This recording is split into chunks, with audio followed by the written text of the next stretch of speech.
আসসালামু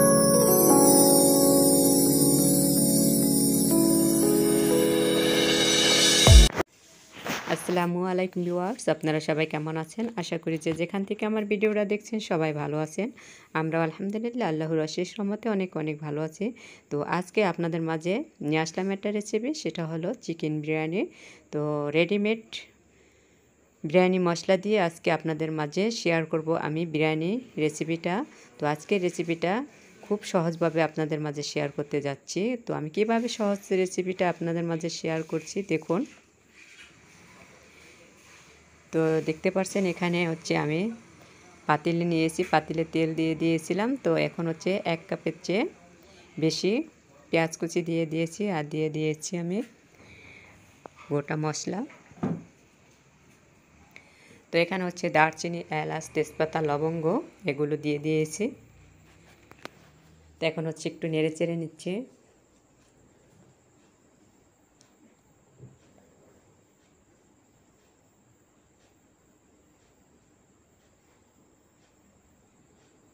তো এটাকে হালকা ভেজে নিতে হবে। তো হালকা ভাজা হয়ে গেছে পেঁয়াজটা।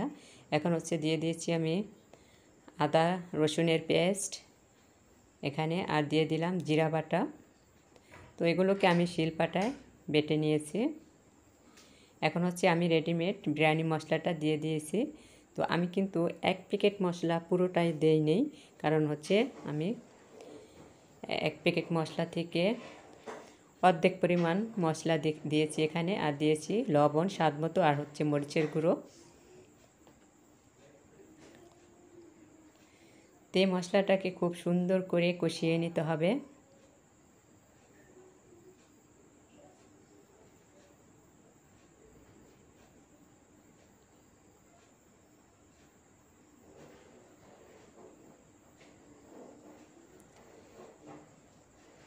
তো মশলাকে খুব সুন্দর করে কষিয়ে নিলে বিরিয়ানিটা খুব সুন্দর ঘ্রাণ আসে মশলা থেকে।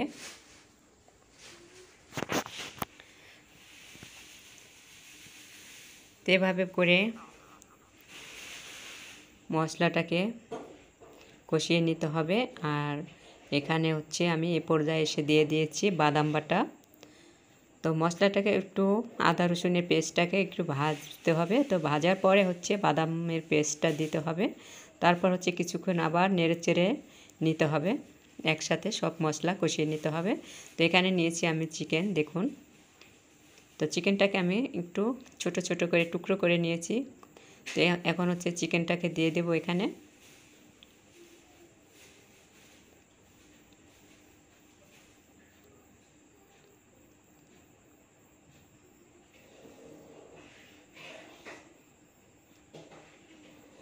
তো এখানে হচ্ছে আমার 2.5 কেজি ওজনের একটা মুরগি নিয়ে আসছিল বাজার থেকে। তো ওই পুরোটি আমি এখানে দিয়ে দিয়েছি। তো এখন চিকেনটাকে খুব সুন্দর করে কষিয়ে নিতে হবে। তো এর জন্য হচ্ছে আমি একটা ঢাকনা দিয়ে ঢেকে রাখলাম। তো ঢাকনাটা উঠিয়ে নিয়েছি, দেখুন। তো এটা যেহেতু ব্রয়লার মুরগি, তো বেশিক্ষণ সময় লাগবে না কষানোর জন্য, অল্প সময় খুব সুন্দরভাবে কষানো হয়ে যাবে। তো মাংসটা সিদ্ধ হতে তো আর দেরি লাগবে না। আবার একটু ঢাকনাটা ঢেকে দিলাম। তো এখন হচ্ছে আমি ঢাকনাটা উঠিয়ে নিব। তো দেখুন ঢাকনাটা উঠিয়ে নিয়েছি। এখন এই যে চিকেন থেকে কিন্তু পানিও উঠেছে অনেক, কারণ একটা জাল করা হয়নি। তো হচ্ছে জাল করার পরে আমি অল্প একটু পানি দিয়েছিলাম। তো ওই পানিতেই আমার রান্না করা হয়ে যাবে। তো চিকেন থেকেও অনেক পানি উঠেছে। তো যত সিদ্ধ হবে, তো সিদ্ধটা হলে তারপর হচ্ছে চিকেন থেকে যে কোনো মাংস থেকে পানিটা বের হয়। তো সিদ্ধ না হলে কিন্তু পানিটা আর বের হয় না। তো এখন হচ্ছে আমার এই যে রান্না করা হয়ে গেছে চিকেনটা। তো চিকেনটা হচ্ছে আমি এখন উঠিয়ে নিব চামচ দিয়ে।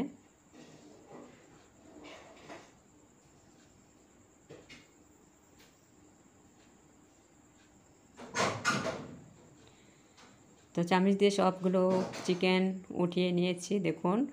তো এখন আমি যে বাকি অবশিষ্ট মশলাটা, তো এই মশলার ভিতরে আমি চালটা কষিয়ে নিব, কারণ আমি কোনো এক্সট্রা মশলা দেব না এখানে। তো এখানে হচ্ছে আমি 1 কেজির চেয়ে একটু বেশি চাল নিয়েছি। চালটা আমি আগে থেকে পানি ঝরাতে রেখে দিয়েছিলাম। তো এখন হচ্ছে অনেক ঝরঝরা হয়ে গেছে চালটা।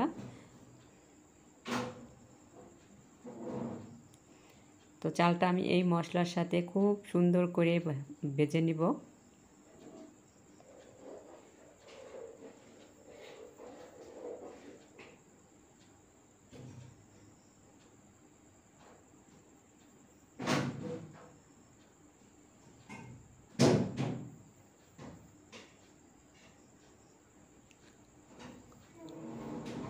তো দিয়ে দিলাম আমি স্বাদ মতো একটু লবণ, কারণ হচ্ছে আমার যে চিকেনটা রান্না করেছি ওইটার ভিতরে কিন্তু লবণ দেওয়া আছে। তারপর আমি এখন লবণটা দিয়ে খুব সুন্দর করে চালটা ভেজে নিয়েছি। তো চালটা ভাজার পরে এখন আমি পরিমাণ মতো পানিটা দিয়ে দিয়েছি। তো আমি কখনোই বিরিয়ানি পোলাও রান্না করার ক্ষেত্রে পানিটা মেপে দিই না, কারণ হচ্ছে আমার রান্না করার ক্ষেত্রে আমার একটা আইডিয়া হয়ে গেছে।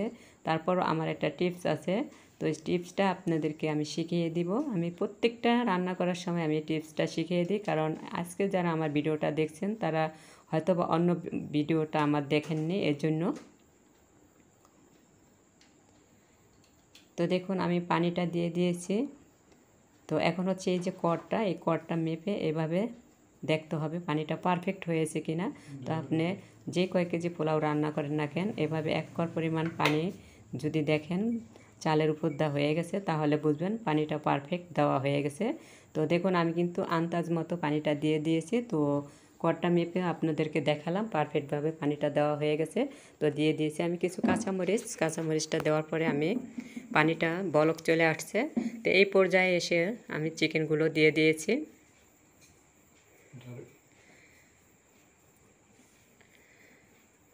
তো চিকেনটা দেওয়ার পরে আমি সম্পূর্ণ নেড়ে চেড়ে মিক্স করে নিচ্ছি, যাতে করে খুব সুন্দর করে মিক্স হয়। এই পর্যায়ে এসে এভাবে করে দিয়ে দিলে খুব সুন্দরভাবে মিক্স হয়ে যায় মশলাটা, মানে বাকি যে ঝোল আছে সবগুলো।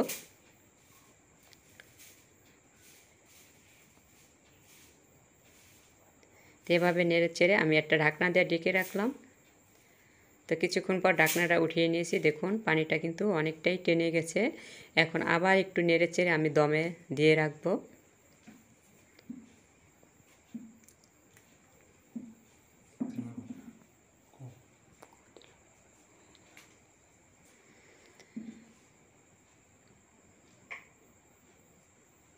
তাই তো দেখুন আস্তে আস্তে পানিটা কিন্তু শুকিয়ে যাচ্ছে। তো আমি এভাবে করে খুব সুন্দর করে দমে দিয়ে রাখছি, দেখুন। তো ঢাকনাটা দিয়ে দিয়েছি, আবার ঢাকনাটা উঠিয়ে নিয়েছি, আবার একটু নিচেরটা উপরের দিকে উঠিয়ে দিতে হবে, কারণ এটা হচ্ছে গ্যাসের চুলায় রান্না করতেছি। তো হচ্ছে লার্কের চুলায় রান্না করলে চারোদিক থেকে তাপটা লাগে, খুব সুন্দরভাবে সহজভাবে হয়ে যায়। তো আবার একটু নেড়ে চেড়ে উপরেরটা নিচে দিলাম, নিচেরটা উপরে দিলাম, এইভাবে করে আমি আবার দমে রেখে দিব।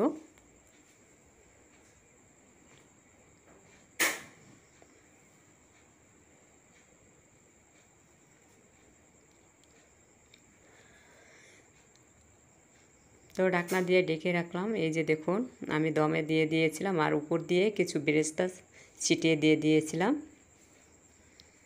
তো বেরেস্তাটা হচ্ছে আপনাদের ইচ্ছা, দিতেও পারেন নাও দিতে পারেন। তো আমার কাছে বিরিয়ানিতে বেরেস্তাটা দিলে খুবই মজার হয় এবং কি খুব সুন্দর একটা ঘ্রাণ আসে, এর জন্য আমি সবসময় দেওয়ার চেষ্টা করি বেরেস্তাটা। তো হয়ে গেল আমার চিকেন বিরিয়ানি রান্না। এখন হচ্ছে আমি এই যে বাটিটায় সার্ভ করে নিচ্ছি।